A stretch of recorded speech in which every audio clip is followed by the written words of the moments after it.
Our next speaker is Heidi Whitehead. Heidi has always been intrigued by marine mammals and continues to be inspired by their behavior, adaptations, and stranding patterns. Heidi has worked with Texas Marine Mammal Stranding Network for 17 years and has served as the executive director and state stranding coordinator for the nonprofit since 2005. Heidi is well-versed in the field, devoting her time to the investigation of marine mammal strandings and population research by means of rescue, rehabilitation, data collection, and necropsy. Ms. Whitehead has been recognized for her passion and commitment to marine mammal conservation through the NOAA Environmental Hero Award Program and Exemplary Service Awards from the National Marine Fisheries Service. Welcome, Heidi.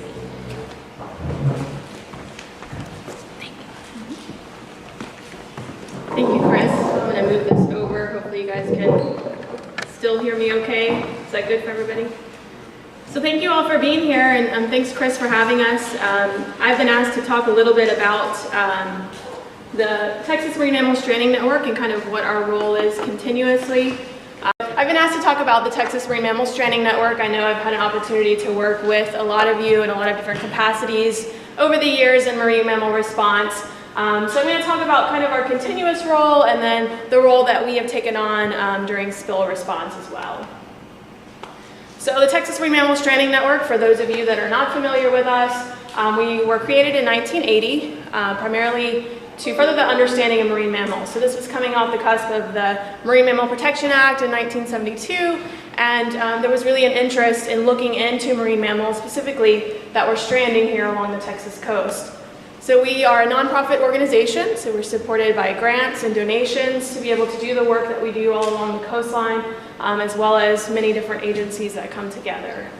The Texas Marine Mammal Stranding Network holds the sole stranding agreement, so because these animals are obviously under the Marine Mammal Protection Act, the way that we're able to get involved and to handle them for both live response as well as investigation is with this stranding agreement through National Marine Fisheries Service. So we're the sole stranding agreement holder for the state of Texas, and then we also work with other organizations that have been designated under that agreement, such as SeaWorld of Texas and the Texas State Aquarium as well. So we couldn't do it without these partners. SeaWorld of Texas, with them being located in San Antonio, it's a little bit difficult for them to obviously be on the beaches all the time, but we do make use of their expertise for veterinary resources, as well as times of entanglement captures that need to be completed, or animals that are really under distress and it requires capture. So we make use of their expertise in that way. Texas State Aquarium, we also work with closely. They're located down in Corpus Christi. We have a large coastline, and they have a sea lab facility there that we're able to make use of for rehabilitation. So we also, like I said, collaborate with a number of different agencies, state, federal, city, you name it. We have a big coastline, and so we need all the help that we can get in many different ways, whether it be resources, carcass removal. All of those things are very important to us in the course of our work. We have a team of very specialized volunteers. So we have some volunteers that are with us that have been with us for 20, 25 years working. So they become very highly trained, specialized. We have a critical care team that actually works with live animal response, and then we have those that have been trained for more advanced necropsy sampling techniques, as we have limited staff due to limited funding, of course. So we have only a few paid staff members for the whole state of Texas. So some of our primary objectives, obviously on a consistent basis, is to respond to marine mammal strandings. When they strand alive, we aim to provide care to them, whether that be making the decision for euthanasia or to bring them into rehabilitation if they are a good rehab candidate. We also aim to collect biological samples from animals that are watching and dead on the beaches, and that is really primarily what we do. We may get the occasional live animal, less than 10%, stranded alive along our coastline, but we respond to an average of about 125 to 150 marine mammal strandings on the coast every year, and the majority of those are dead. So what's really important for us, we've talked a lot about baseline data today. So being in existence since 1980, we have a very large data set And we try to maintain that long-term data set for baseline values so that it can be used in comparison to other areas. And we'll go into that a little bit further. We also conduct photo ID surveys. So we are trying to get a better idea of populations and their movements. So we spend a lot of time developing a catalog for Texas. And we're also out there assessing both dead and live animals for human impact. So what is the incidence or occurrence of human impact, entanglements, and what are we seeing as far as harassment from just recreational boaters and fishermen as far as illegal feeding and those types of things. And then obviously it's very important that we collaborate with researchers all over the United States that are looking to advance science with marine mammals. We have a very large number of animals coming in, so we're able to accommodate a lot of researchers when it comes to samples. So how do we cover such a big coastline? So we have designated regions within the state, as you can see here, each given a designated name, and then animals that strand within those colored regions are assigned a field ID according to that regional area. Within each of those regions, we have a Texas Marine Mammal Stranding Network regional coordinator, and they are set up with a cache of equipment, stranding response vehicle, and also a team of responders that is actually there within the region, ready to go at a moment's notice. And that's for both dead animals and live animals so that we can have a faster response for animals given the large nature of the area we have. We do have a centralized hotline that's been in place since our existence. So it has quite a wide reach. Most folks are familiar with this 1-800-9-MAMMAL number. And it really goes to somebody that's a staff member that's here in Galveston, and then we can dispatch to those regional coordinators as necessary. So Galveston is our primary kind of state office, if you will, where the majority of our strandings actually occur, as well as where our offices and primary facilities are located. We also have in Corpus Christi, like I mentioned, the Texas State Aquarium, where we are able to make use of the Sea Lab facility there and work with them primarily on live rehabilitations. Also down in South Padre Island near Brownsville there, we work with UTRGV, the Coastal Studies Lab, and we have a stabilization center there where animals can be taken for a short period of time that are alive to be transferred to so that we can stabilize them before they have to undergo a long transport, say to Corpus Christi for rehabilitation. So our primary center is located right here in Galveston, like I mentioned. We're set up for rehabilitation of multiple animals. So I'm working closely with Liz and looking through kind of what our response capabilities are in times of spill if we have live oiled animals that need to come in, working to make sure that we have the necessary setup so that we can be the primary facility for where animals will be brought here on the Texas coast. We also have a dedicated necropsy lab, and that is where we spend most of our time. Like I said, the majority of our animals are dead animals coming in, and we do extensive necropsies on them. The earlier code animals are brought into the lab for necropsies like you see here, and that's where we do the full suite of sampling, extensive sampling, including histopathology. And then some of the other later code strandings are actually recovered on the beach, and that's where a lot of the state, city, county employees come into play. It's very important for us to be able to open up the carcasses on the beach and to collect as many samples as we can, but we also want to make sure that the health of the public is a consideration. And so we work really closely with those agencies to be able to bury them in collaboration with us so that we can make sure we get our data, but then also the animals are being buried. We used to bury all of these animals by hand for many, many years. I'm a certified grave digger, I think, but it's been really nice to have those resources available for us to be able to move along a little faster in our investigation of strandings as they're coming in. So what is our role when we're responding to a spill? I thought it'd be good to just bring it a little bit closer to home, kind of see what examples of what our role was in Texas citywide spill. We'll talk a little bit about DWH and our contribution there, but as you all know, Texas citywide spill was here in our backyard originally, as we originated there, Houston Ship Channel. back in March of 2014. Large amount of bunker fuel oil was distributed, and so it really didn't affect just that area though. As you all know, if you were involved, that it went out along the coastline and as far down south as Padre Island National Seashore. So there were efforts for marine mammals that far south, and we've got a lot of remote areas in there. So there were some logistical challenges when it came to, especially the Matagorda Peninsula and those areas where ATVs had to be boated for surveying for marine mammals. So there was a lot involved in that, and I'm sure those of you that were involved remember that quite vividly.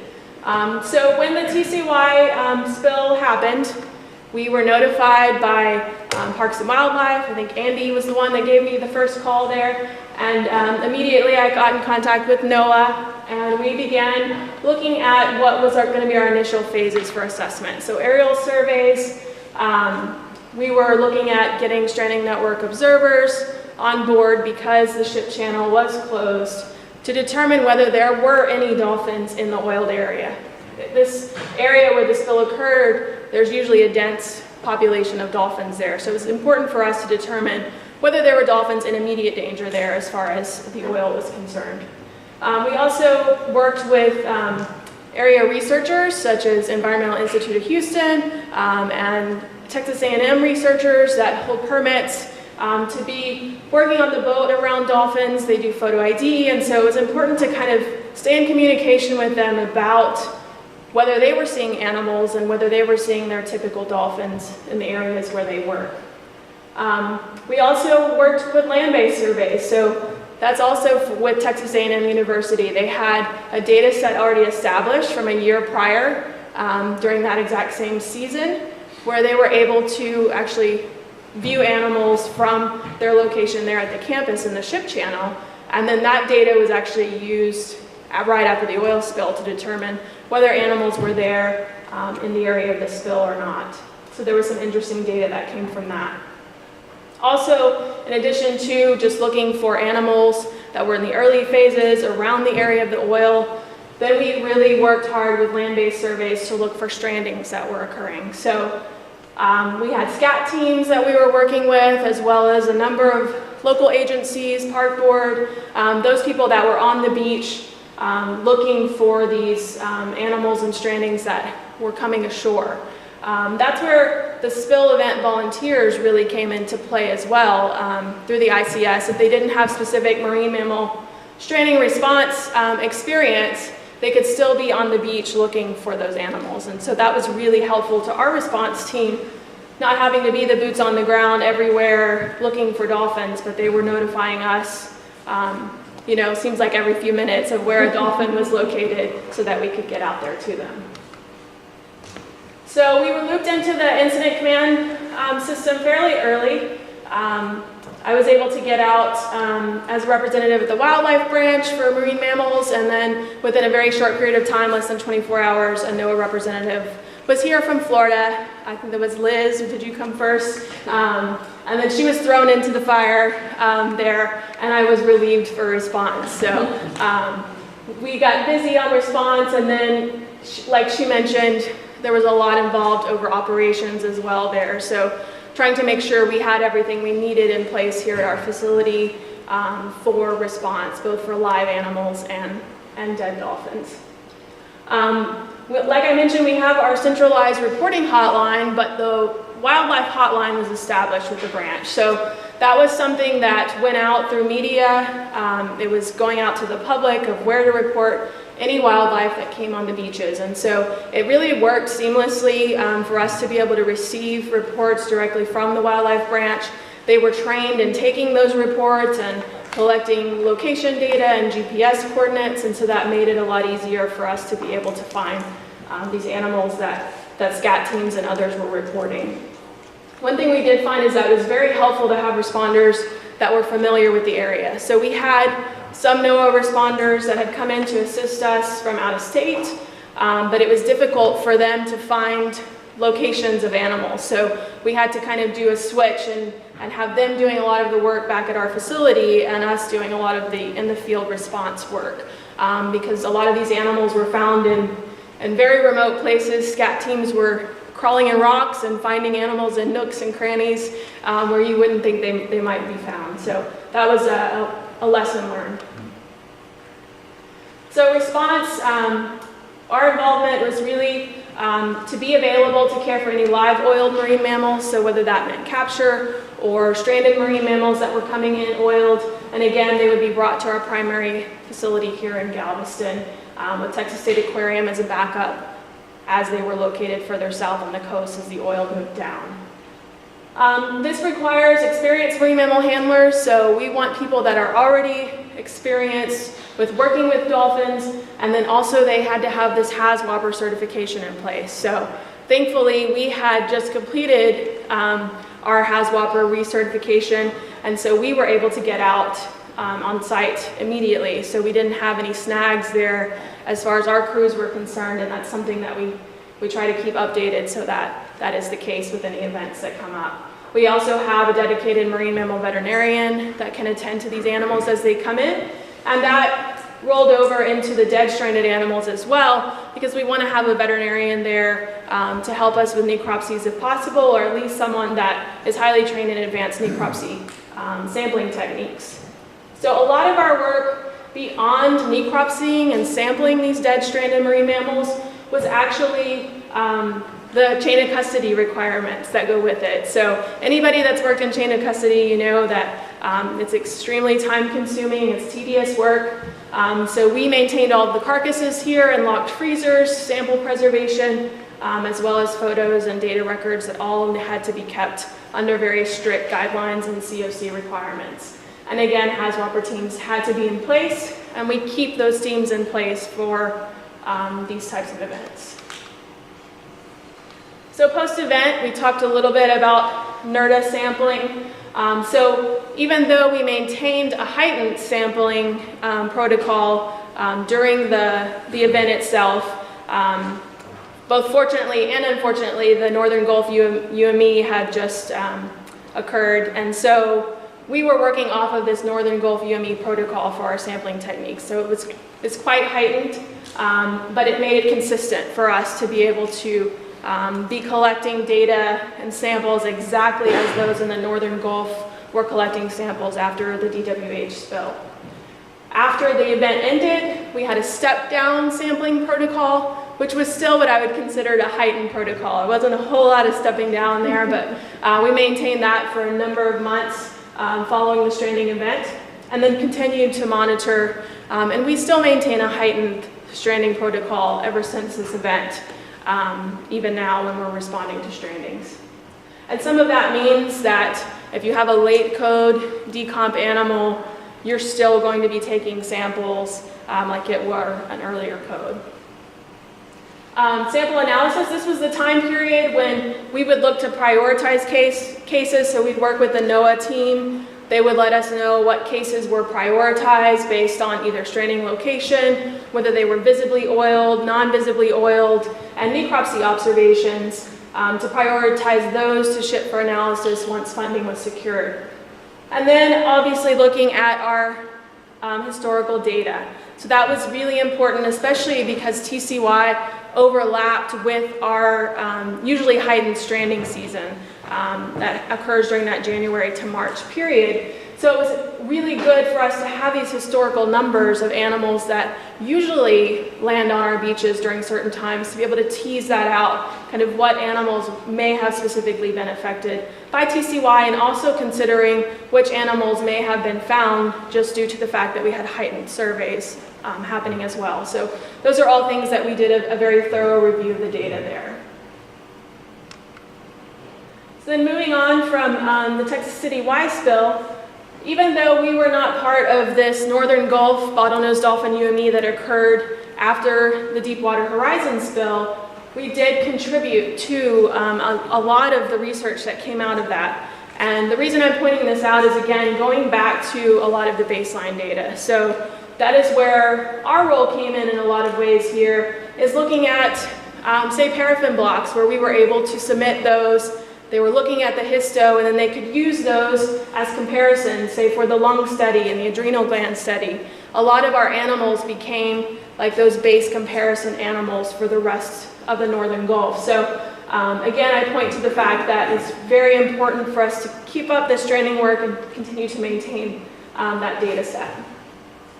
And then again, we want to continue monitoring the population. So even though we may not be looped into a certain event as a die-off, it's still important for us to continue to monitor those animals, because there may not be certain borders that they don't cross, and so we want to make sure that we're catching any health trends that may be occurring.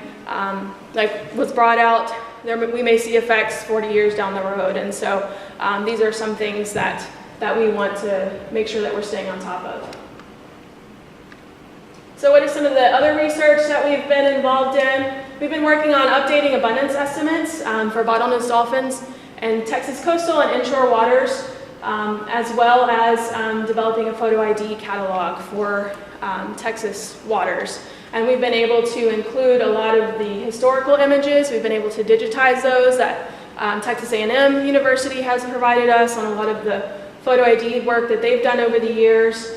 And the reason that it's important for us to develop these updated abundance estimates is because the last abundance estimates that were completed in Texas were in the 90s with aerial line transect surveys. And so they're more than 8 years old. They're out of date really for management purposes. And so it's really important for us to get a better handle on how many animals and what the populations are doing in our Texas bays and waters. So this is continuing on that effort. We have been working since 2014 as a collaborative effort with NOAA Fisheries and also Texas A&M University on completing these photo ID surveys. We have systematically been working through all of these Texas bays that you see here listed and have completed mark recapture surveys in all of these bays to date, and we'll be moving on to some of the other bays as well in Texas.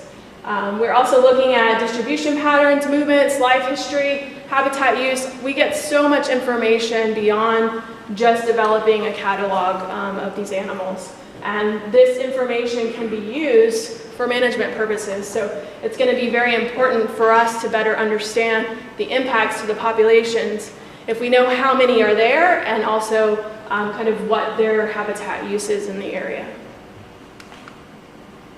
And these are some recent publications and presentations that have come out of that work just in the last couple of years. A couple of these are pending review, but I'm happy to share these with you after the talk as well.